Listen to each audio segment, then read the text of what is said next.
Morning. My name is Nima Merchant, and I am Senior Associate Director at the Polsky Center for Entrepreneurship and Innovation at the University of Chicago. Welcome to the Polsky Center's Small Business Bootcamp. The series is meant to help address the challenges many of our small businesses are facing right now. This is the second to the last session of the bootcamp, and I hope you were able to join several, if not all, of the sessions this week. If you haven't been able to catch them all, they're available on our YouTube channel, and I recommend checking them out. The concluding session of the series will be this afternoon on cash management, and I hope you'll be able to join. This morning's session is on marketing strategies in times of uncertainty. If you have questions, please feel free to ask them in the chat. And as a heads up, there is a slight delay in the live stream, so please keep that in mind. Now, I'd like to introduce our presenter, Nicole Yelsey. Nicole is Director of Brand Strategy at the University of Chicago Booth School of Business. In this role, she's responsible for directing, developing, and defining the overall vision of Chicago Booth's brand strategy. She's previously held roles at Mosaic North America and Anheuser-Busch in InBev. Nicole is also a Booth grad, and we're so pleased to have her this morning. So with Nicole, I'll let you take it away. Thanks so much, Nima. And thanks for having me here. Thanks for the introduction. I'll give a little bit of more background on kind of why I'm here. As she said, I'm currently the Director of Brand Strategy at Chicago Booth. Previous to this, I've had a little over 15 years of experience, always in marketing, both on the client and the agency side, working, as she said, from Anheuser-Busch to a lot of other brands on the agency side, both for big and also for small. And what you'll see, I'm going to share a lot of examples in here. Even if it's a larger brand, maybe not a brand in your industry, I think the learnings are really applicable across. So starting with what I want you to get out of this and what I'm going to share. So I'm going to share strategies, tactics, best practices. As I said, I'll really focus a lot on examples, and I'm hoping that you take some tips, tricks, and resources. We're all coming in with really similar challenges right now. Physical locations are closing, operations are shifting drastically or changing and canceling entirely. There's really difficult decisions with employees and just a lot of uncertainty about what the future holds. And so that's challenging both from the business side as well as from the personal side. And I know there's been a lot of great sessions in here dealing with both sides of that. My goal, again, is to share some tips and tricks that you can go and action, hopefully immediately out of this. I'm going to really assume a wide range of marketing expertise, marketing experience, marketing background. So I'm going to keep it pretty high level. Again, focus a lot on examples and hopefully giving you some clear ideas that you can implement immediately. I am going to make some assumptions that you have a level of marketing efforts that are currently happening with your business, maybe some online presence, social media, but really no matter what level you have, I think that there'll be something applicable to take away. I'm also going to assume there's a lot of differences in the audience today. It's a pretty large group from the products and services. So I'm going to, again, keep it broad enough that you can hopefully apply broadly, but also specific enough that there's actionable takeaways. Ultimately, my goal is I'm going to hit on two really big pieces. One is revenue generation, and really some short-term ideas to up your revenue streams, both from things that you might be doing in the past, but hadn't thought of it as a primary revenue stream that you might lean into more, or ones that you might not be doing right now. And then your brand reaction to crisis in the midst of the crisis. And this is really both short and long-term focus. There's been two other great sessions. Melissa Harris did one on crisis communication, and Kenyatta did one yesterday on behavior and branding that hit a lot on these two pieces. I'll reference them a little bit in here. In the link that Katie will send out after this, both of those presentations will be available as well if you weren't able to attend. And really, it's because your reaction right now in the present is how your audience is going to support you both in the short term, but also it's going to have a really significant impact in your long-term business as well. We're in survival mode right now. It's really important to use this time to connect with your audiences. And Kenyatta hit it a little bit yesterday. It's new audiences, but in particular, it's your current audiences. They're the ones who really want you to succeed and want you to get through here and thrive, not just succeed, but thrive. The other piece is there's no magic wands, and we can't expect this to be normal levels of business, but hopefully keeping a pulse on this will help give you some resources. So I'm really going to start with basics. Who is your audience? What is the message? And how do you communicate with them? So critical starting point is always your audience. So really putting yourself in their heads and what are they feeling? What are they thinking? And what are they doing right now? Hopefully in general, you have some sort of high level understanding of your audiences, whether it's demographics, where they live, why they're your customers. But then we also know a few things about these people right now that might be different. So they're nervous, they're philanthropic.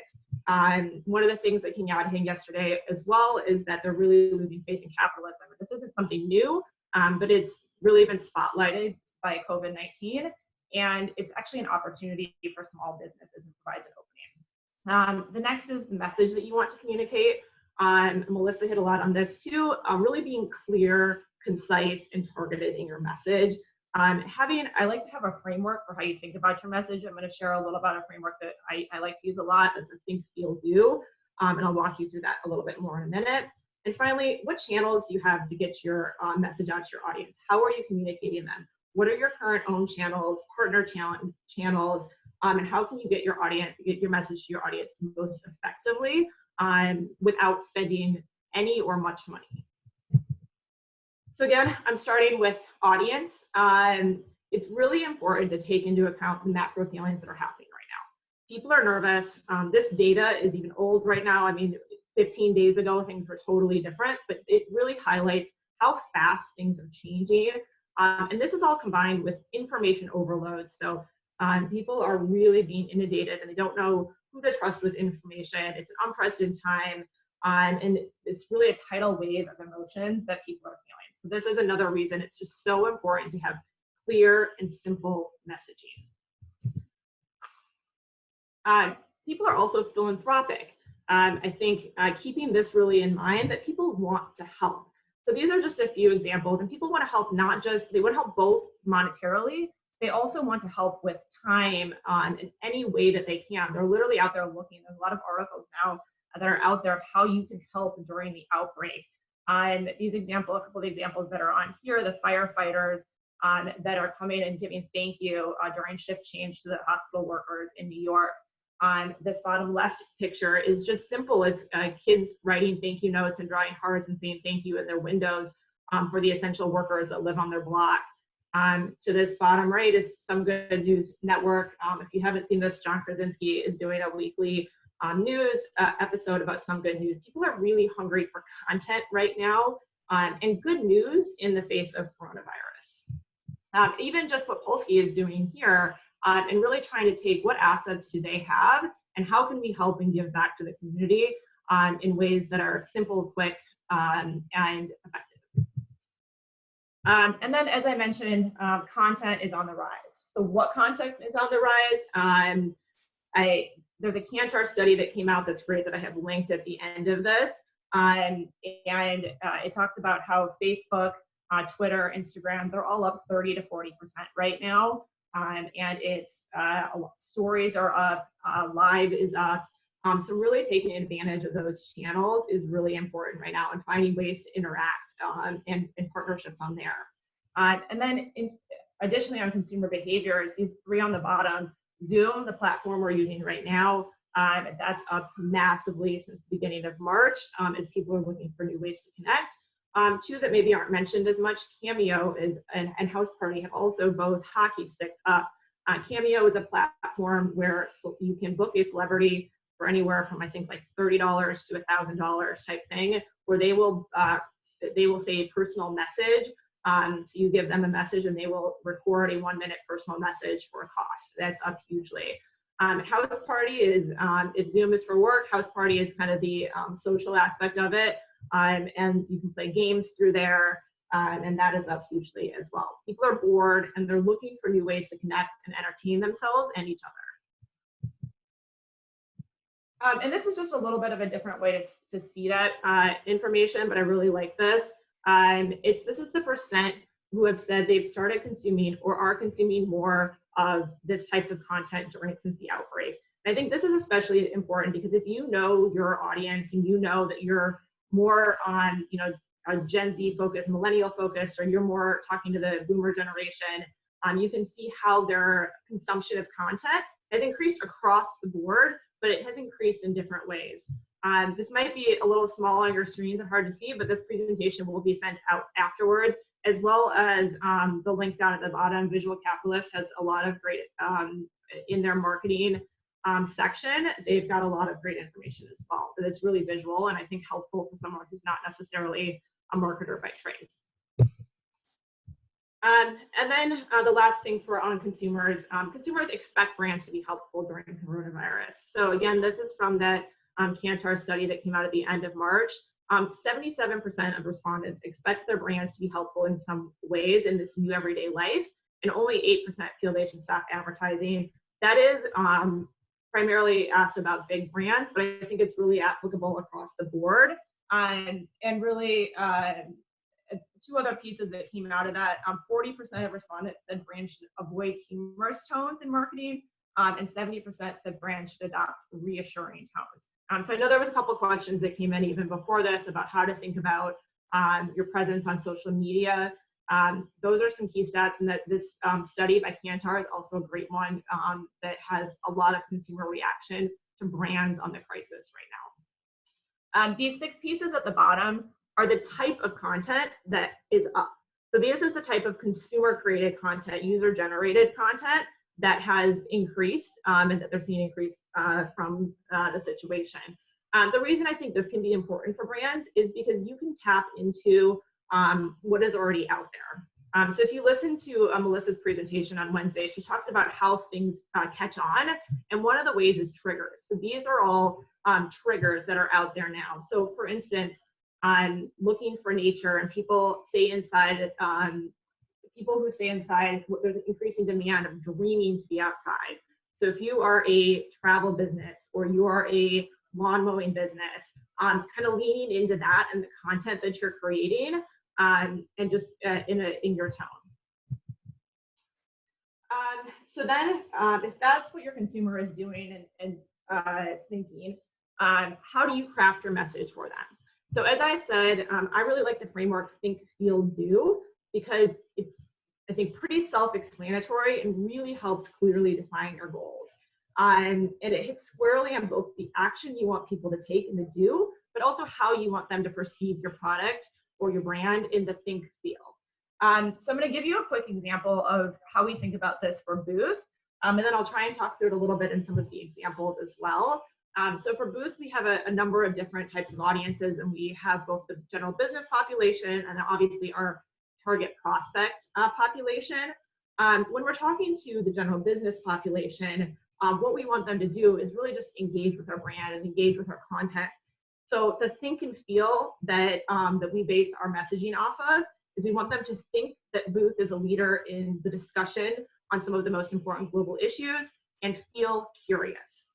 For the audience of prospects, where the do is that we want them to consider and apply for an MBA, we want them to think that Booth can provide an opportunity to pursue my potential and feel inspired.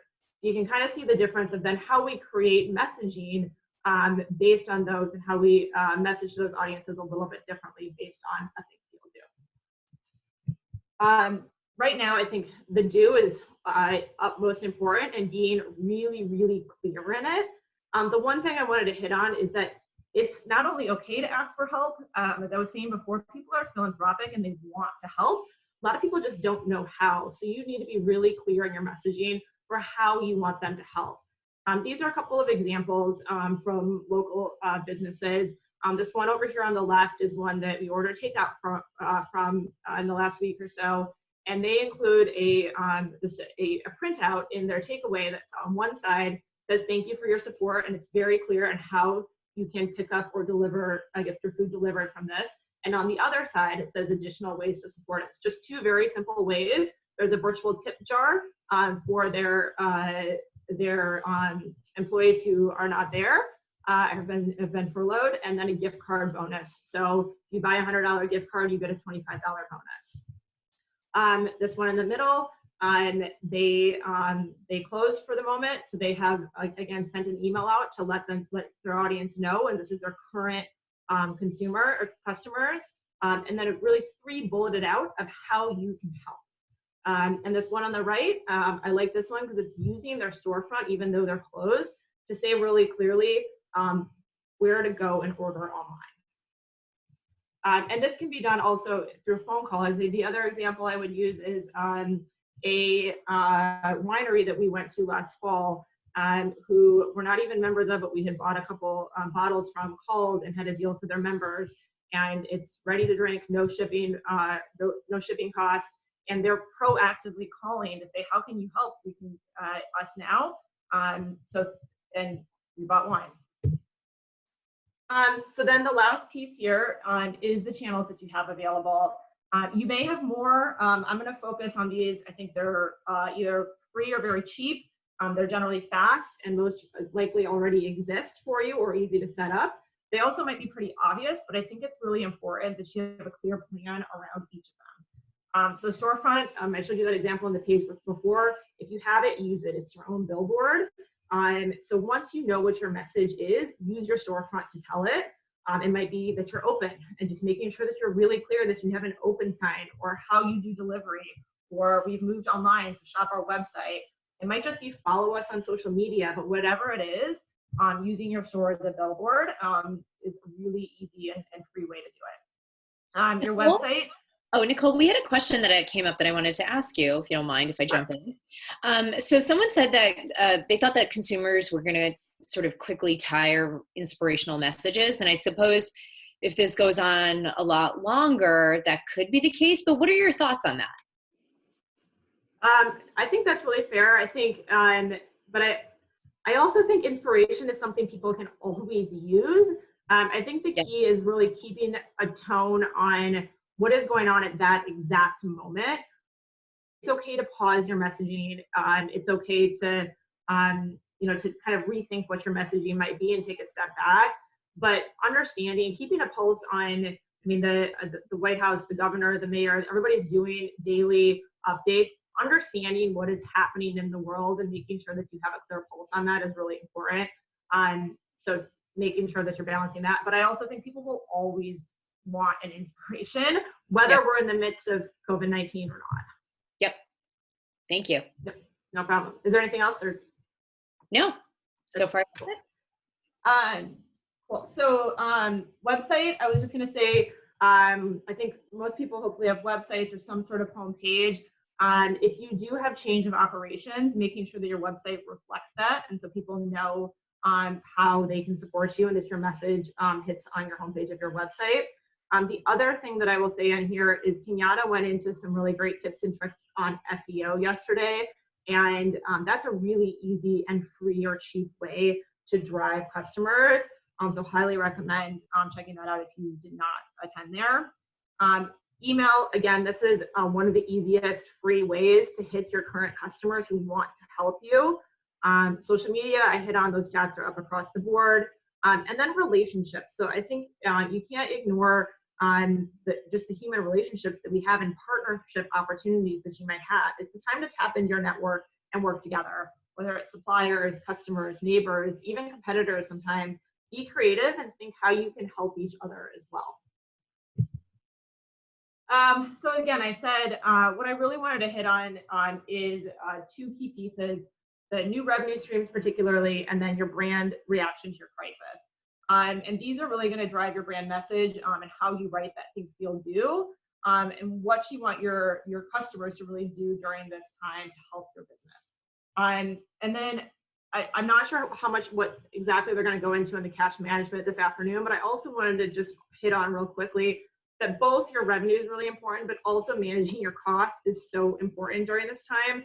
I have a link at the end of here where I have a couple lists of resources of just ensuring things like a lease negotiation template that was provided by Richard Thaler and the Center for Risk, and making sure that you're doing everything that you can to manage costs. Being really, hopefully everyone has applied for their small business loan. I know they said they ran out of funds yesterday. If you haven't applied or you haven't received it yet, it's another one to just stay really close with your bank and following. So moving to new revenue streams, I'm going to hit on a couple in here. So online services and online retail. If you aren't already available online, how quickly can you shift to have that option? And this works for both products and for services as well. And I've got a couple examples that I'll share in there. Carry out and delivery. Similarly, you might already be doing carry out and delivery, and this is not just for food, but also retail as well. When people aren't going to stores, there's other ways to get it, and they're expecting that now. And if you are already set up to do this, you still might have to shift operations a little bit because it might not have been your primary revenue stream before. So how do you set up your messaging and your location to get set up quickly? Virtual events. The job I had before Booth was working in for an event agency for 5 years. Very near and dear to my heart, and it's clearly an industry that's been hit really hard. And the concept behind so many live events is that they just aren't the same online. And even if that might be true or feel true, I think people are really willing to try new things right now, and virtual events are being reinvented even as we speak. So it's really important to be willing to try new things. And then gift cards and pre-order. And again, these might be things that you had available before, but really leaning into some new ways to make sure that especially your current customers know that this is a way that they can support you in the short term. So just going into top line a little bit of each of these briefly. So online retail, if you are a retail location and you don't already have an online retail option, there's a number of ways to get it set up quickly. Kenyatta also went into this a little bit yesterday. I think both of us highly recommend Shopify is a great turnkey solution. They're actually offering 90-day free trial right now. And I mean, I know Kenyatta said for his business, within 48 hours, they were up and running. This one here on the right is another retail location near me that also was up and was not online and is up and running already in March. And there's a number of other web solutions that are out there that are also offering deals and tons of support. And their blogs are super helpful too. So if it feels overwhelming to do this, just know that it's not as hard as you might think that it is to do. And they're really supportive. Online services, again, some of these, even essential businesses like physical therapy. My husband works for autism clinics. These are deemed essential businesses, but people might not be as willing to go into the physical locations. So quickly getting set up to have an option to do online support. And then again, making sure that that is really clear on your homepage through any of your channels, and that you're really clear on your message of how you are shifting your operations.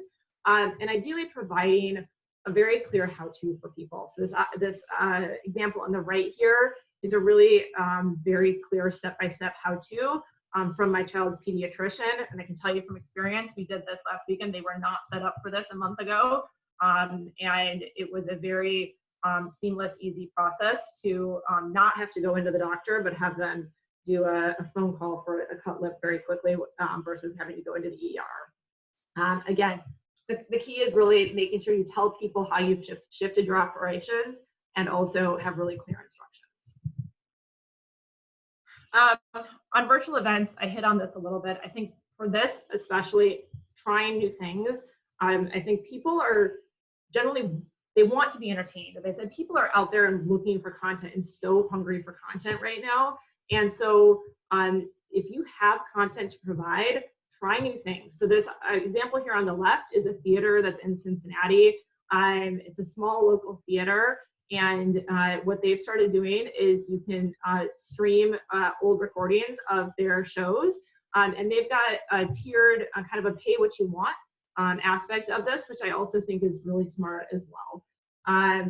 So allowing tipping or pay what you're able with suggestions.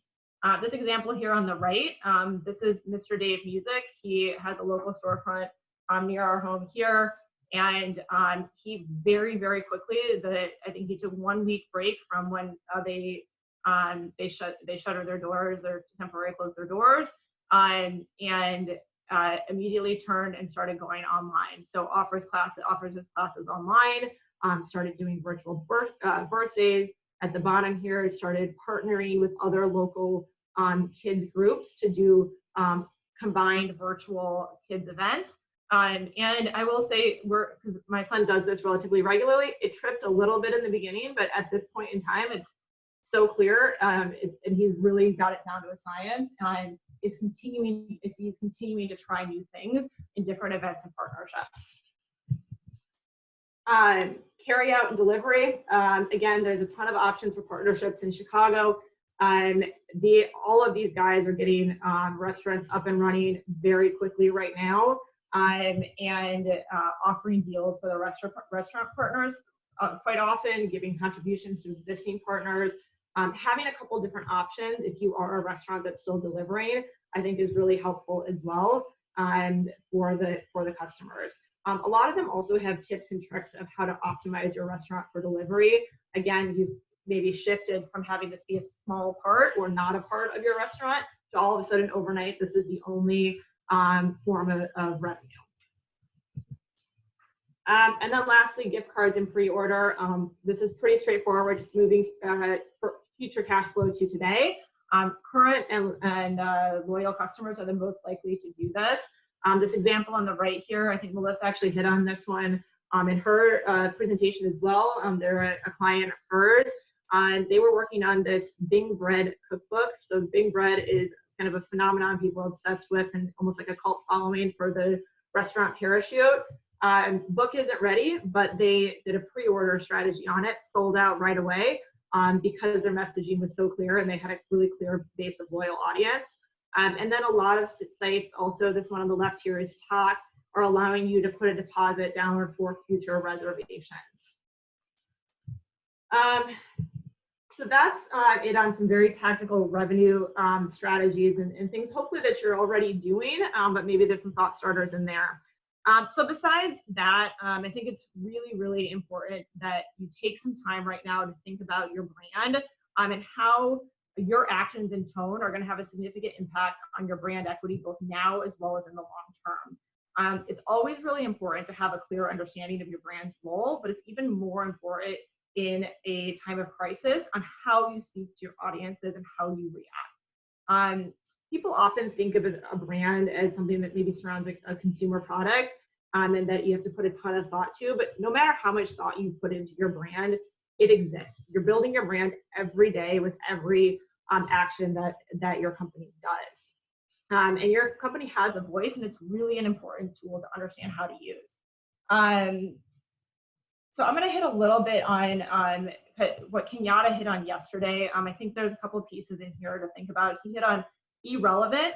I think with that, the location, your audience, your channels, really understanding where your brand fits and where you belong is so important. Be thoughtful. The tone is so important. I hit a little bit earlier on of what consumers expect. So expect compassion, concern, empathy, and understanding and acknowledging that is really important where it's appropriate. And then this over here on the right is how you can create value. I'm going to spend the rest of the presentation just going through a couple of examples and really thinking about how your brand can play a role to create value based on what consumers are thinking, feeling, and how their behaviors are changing right now. It might be thought leadership. That's what Booth, the brand that I work on a lot, that's where we have felt like we can offer our expertise, as you see what the Polsky is doing here. It might be resources. Kids are home from school. How is your brand maybe playing in that? And like that Mr. Dave example and providing value there.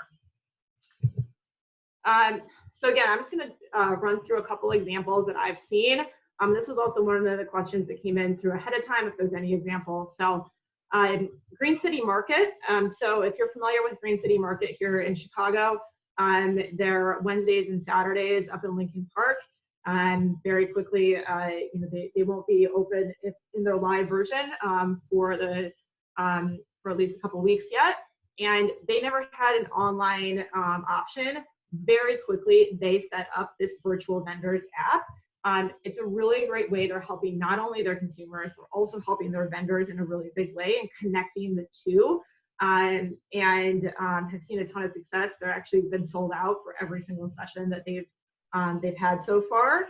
And then as well, they have this Club Sprouts. They immediately moved it to at-home activities. So they have educational at-home activities that they're providing for the kids. And then for their social, they've always leaned into what makes sense for them, using local ingredients and offering recipes. they lean into that even more so, knowing people are cooking at home even more and matching it up with what's available through their app.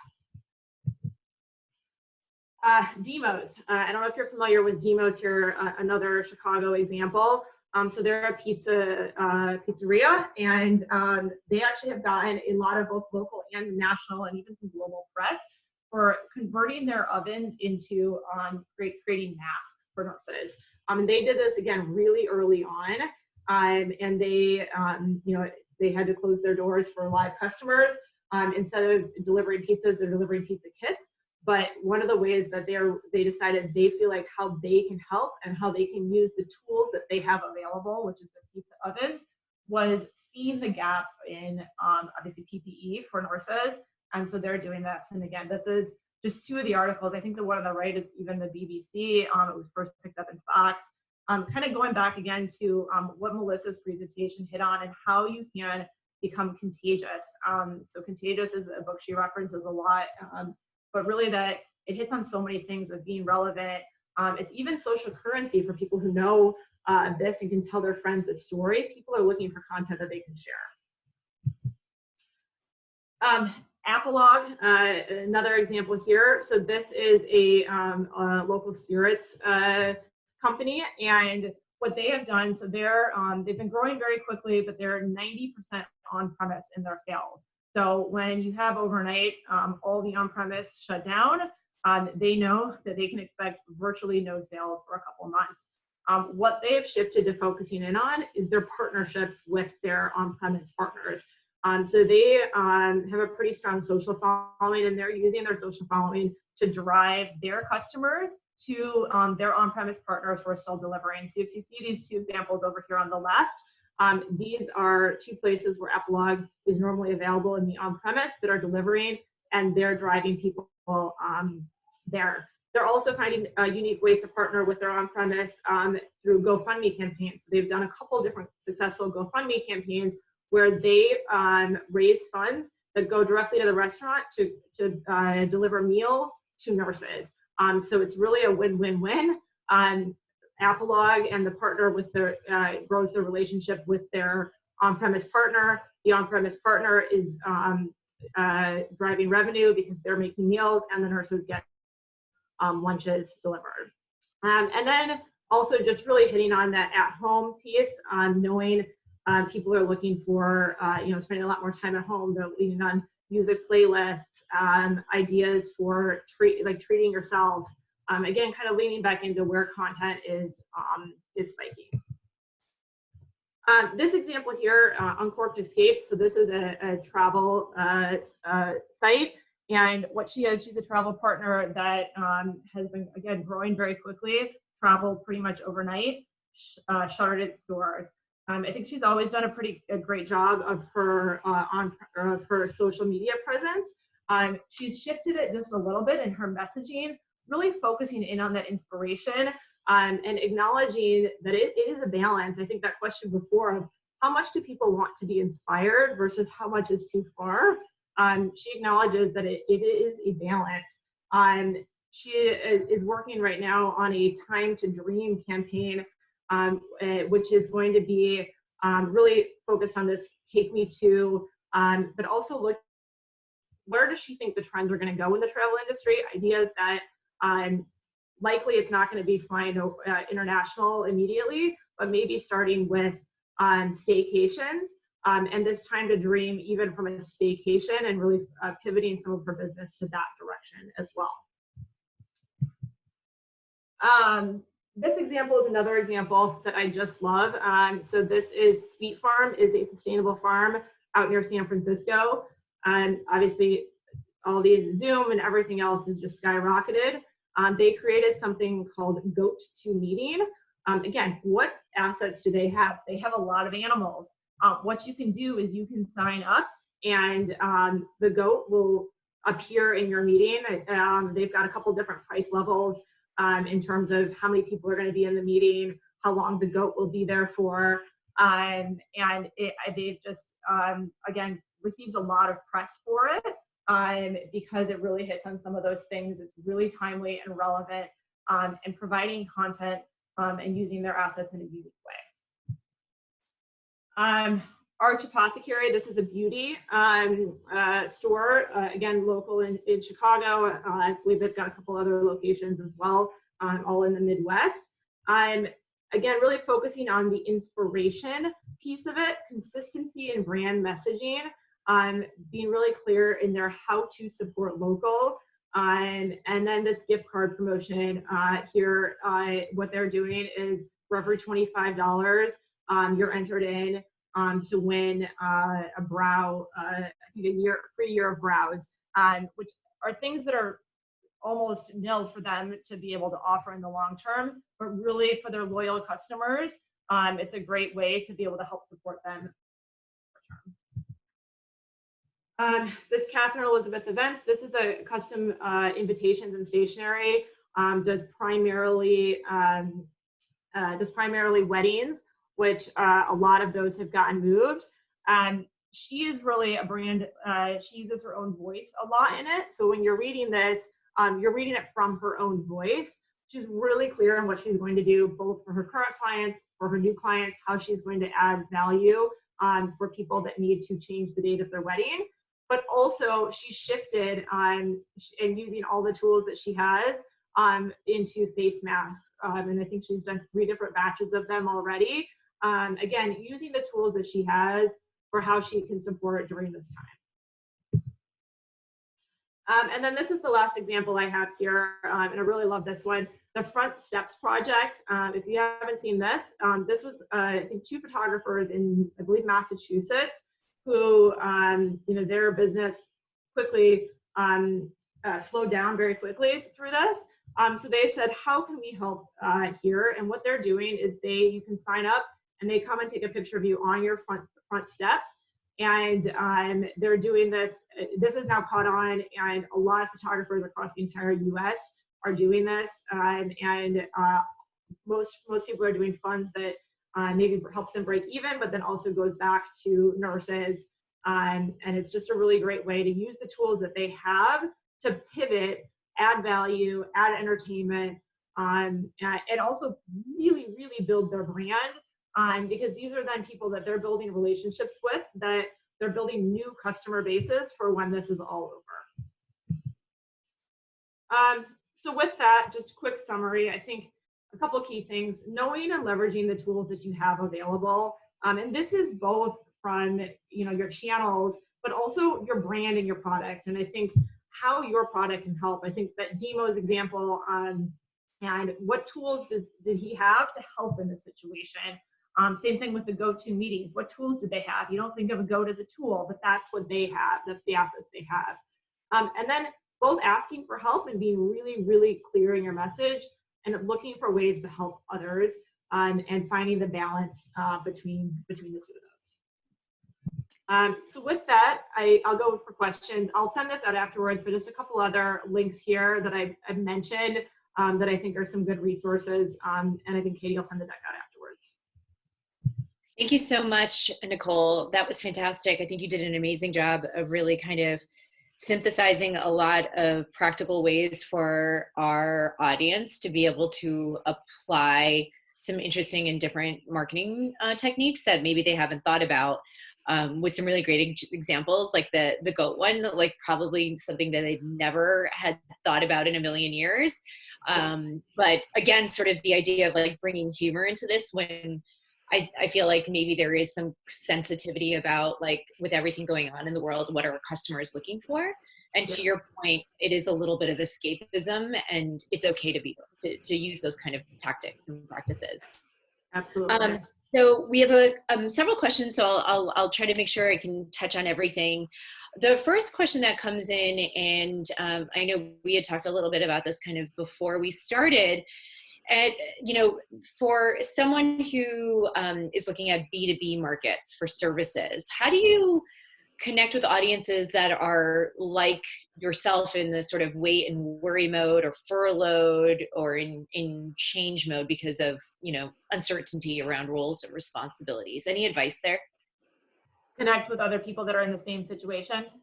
Is that the question? Well, yeah, exactly. So like, like, audiences like when working in the sort of with B2B, like Yeah. how do you, yeah. So I think two pieces on that. For your customers, quite often in the B2B, it's more phone calls and one-to-one connections in there.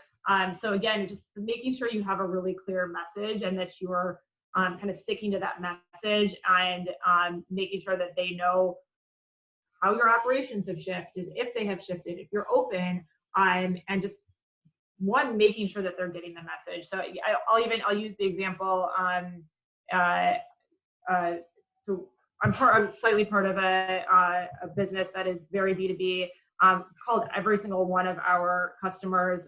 It's a grease separators business. But calling all of our customers to say that we are open during this. If you are doing construction, we are here for you. And so that's one example. The other piece I would say is lean on your network to understand what everyone else is doing. I think this is a time when people want to help each other. So people that are in similar or adjacent businesses, trying to understand. I shared just a couple examples. Obviously, they were all B2C. I'm trying to find other examples is honestly where I would start. I think that really is in line with a lot of what our other presenters have said this week, is that this is a great opportunity. Don't try to go it alone necessarily and rely on a lot of those partners.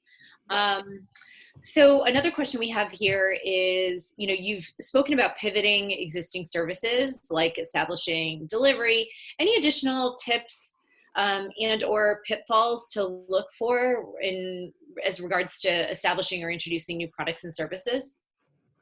I would say don't try and do everything at once. So if you if you currently don't have all of these revenue streams established, don't go and try and do all of them at the same time. Try and really be focused on where you think you can get the most upside from. And that'll help both from an operational standpoint as well as from a messaging standpoint.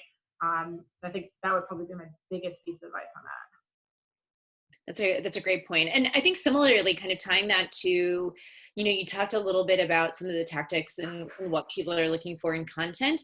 Any thoughts on like how to do that? Do you sort of pick a tone and then stick to it? Or is it okay to kind of fluctuate and have those like really like, sentimental moments, but then also have humor, and any advice around like how to do that? I think it's absolutely fine to fluctuate as long as there is some level of consistency beyond. I think if you think about it, a brand has a personality like a human has a personality. So you're not always funny, you're not always sad, but making sure consistency in that brand personality is the most important thing. Great. So another question here is that, is it advisable to connect your inspirational message to a call to action? Suppose if you're in life coaching, career change facilitation, this is obviously a specific example, but there's the danger of sounding pitchy. Any advice there? Yes. I would say that it's a fine line, the best thing I can say is try and put yourself in the consumer's head. So it's hard to do when you're writing the messaging, but try and think about it from their side. People don't want to be pitched to right now. But they do want to be helped. And a person who is a life coach right now can offer a lot of help.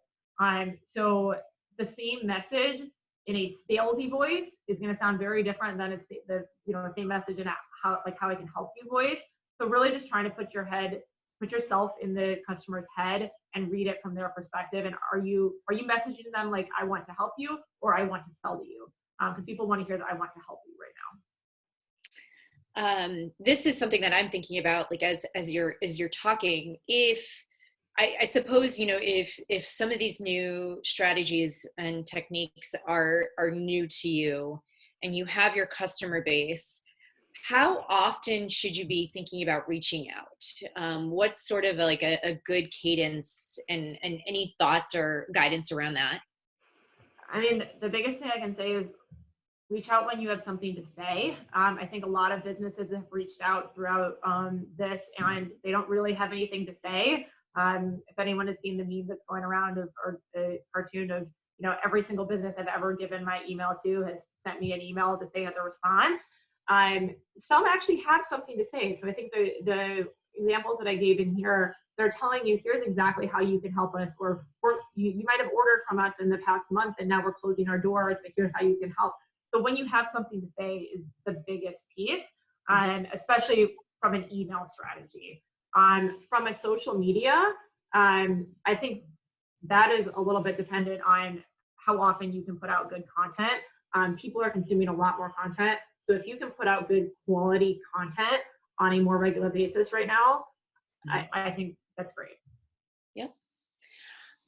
So we have another question that's sort of getting at some of what we've talked about around, getting at people's emotions and or anxieties and being careful not to exploit that. So someone asked the question, like with wedding and events being postponed and canceled, so many customers being upset. Is it appropriate to promote virtual events or consultations? This person was concerned about that, not exploiting distress and anxiety. And then I'll ask another question that's related to that afterwards. So, yeah. Yeah, I mean, I think on that, I just a very similar one from the life coach. I think that is a place where people are looking for help right now. So positioning it as how we can help right now, I absolutely think that is the type of content. I've talked to a number of people. I think the number of webinars that everyone is doing right now, if they are topics that could be any sort of help for them, they're doing them. So the answer is yes. I'd say think about your format and that sort of thing, and you probably don't. Sometimes short and sweet, 30 minutes, sometimes even, it can be really helpful for people. Yeah. This is a question that's for a company that's potentially a startup or new to launch, and they said that they haven't launched yet. How far in advance is it appropriate to begin offering pre-orders to customers? What are your thoughts on that one? It's a tough one because I think if you feel confident in the timeline, I always say that I'm all about managing expectations. So without having a lot of other context, if you feel very confident that this is going to be ready 6 months from now, and that's it, I think it's fine to be offering if it's something you think people would be interested in on. If you're not confident in the timeline, I'd be a little bit weary. You don't want people pre-ordering and then you say it's going to be 3 months, it's actually going to be 10 months. So that would be my biggest piece there. That's good advice. I think we've in a number of these chats we've talked to both people, small business owners and startups that are sort of trying to figure out how to manage in this time of uncertainty. I think if there's any other questions, I'm just gonna check on our chat. But if there aren't any other questions, looks like we just, I was going to ask you if you wanted to provide any sort of final feedback or advice to our small business owners and entrepreneurs that are on this call. I mean, I think the biggest thing is we're literally all in this together right now. And I know we've hit on it a little bit, but lean on your business partners, also your friends, like get creative in your network. And I'd say that both from a personal or from a professional as well as a personal standpoint right now. I think one of the pluses that's coming out of this is people are connecting with some new people or people that they may have not connected with for a long time. So lean on those relationships and not just from a how can you help me, but how can we help each other? Good advice. We got one more question, if you don't mind. I'll ask them. Yeah.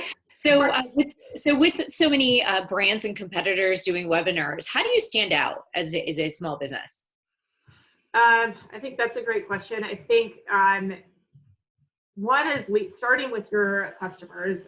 So as a small business, if you have any sort of base, so starting with them.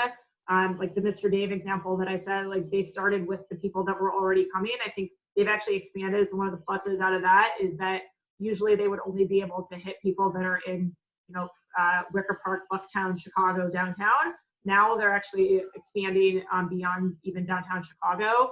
But I think in terms of differentiation, really knowing what your message is the biggest piece. So look at what's out there. Just because there's another webinar that might be on a very similar topic, it doesn't mean you can't do it. But just really thinking about how you can provide value, what you can add to the conversation. I'll give a quick example on that. So I'm also on the Chicago Booth Alumni Board, and we've been talking a lot about what, usually we do programming. Right now there's so much programming that's out there. How can we differentiate, and or do we want to even do programming, or do we just share programming that already exists? Where we found, obviously our alumni are being impacted by this. The schools really, the career services there, rightfully so, is pretty, really focused right now on the students who have had a massive shift in their jobs out of school, their internships. So what we're really trying to do is put together some programming, partnering with that career services team, but specifically for alumni on career shift, and as well as guiding them to other webinars and content that might be helpful around that topic. That's an interesting perspective. Sort of using your platform to also share other resources is another idea to stay relevant and sort of hopefully build on existing resources that are already out there, so you don't have to necessarily be the content creator. Absolutely, that is actually a really good point. There's a lot of great content that's out there right now, and even connecting, whether you're commenting and interacting on and then sharing, I think is a great point. Yep. So we did, obviously when you say you're about to end it, we get a few more questions, which is great.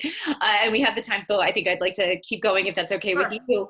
So another question here we have is a few questions we have going, but so your focus is, a lot of the conversations this morning has been around marketing. How do you link sales into the process and potentially other parts of, sort of the other stakeholders within your organizations in terms of operations and finance? Sure. I mean, I'm a big believer of those all work literally hand in hand. And I think you can't make a marketing decision without thinking about how that impacts operations and finance and sales. So the biggest thing that I can say is just collaboration and making sure you're thinking through any decision every step of the way. I mean, most basic, for gift cards, you can't go out and promote that you have gift cards available if you don't have any back-end operation system for how to deliver the gift cards. So just making sure that your teams are working together on anything. Perfect. And I think you sort of talked a lot about this, but I'll bring it up to see if there's anything else you'd like to add to it. So the question is, as a new business that focuses on delivering services online, what are some suggestions that you could recommend on the methods of marketing?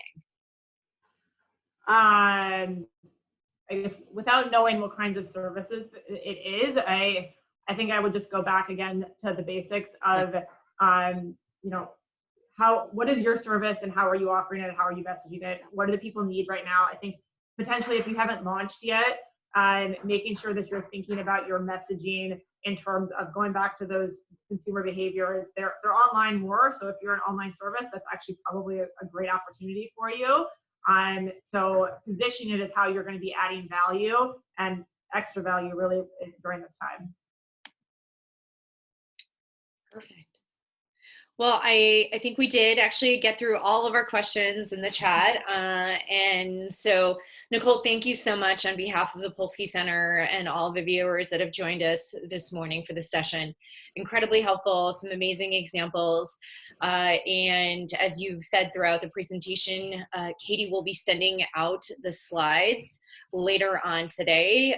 So expect those in your email later. And for the rest of the sessions that we've already had this earlier this week, those are going to be available on the Polsky Center YouTube channel. And then we will conclude the series this afternoon with our session on cash management at 2:00. So we hope you were able to join. But Nicole, thank you again so much. This was absolutely fantastic. Well, thank you, and thank you for all the questions. Best of luck to everyone. Thanks. Thank you.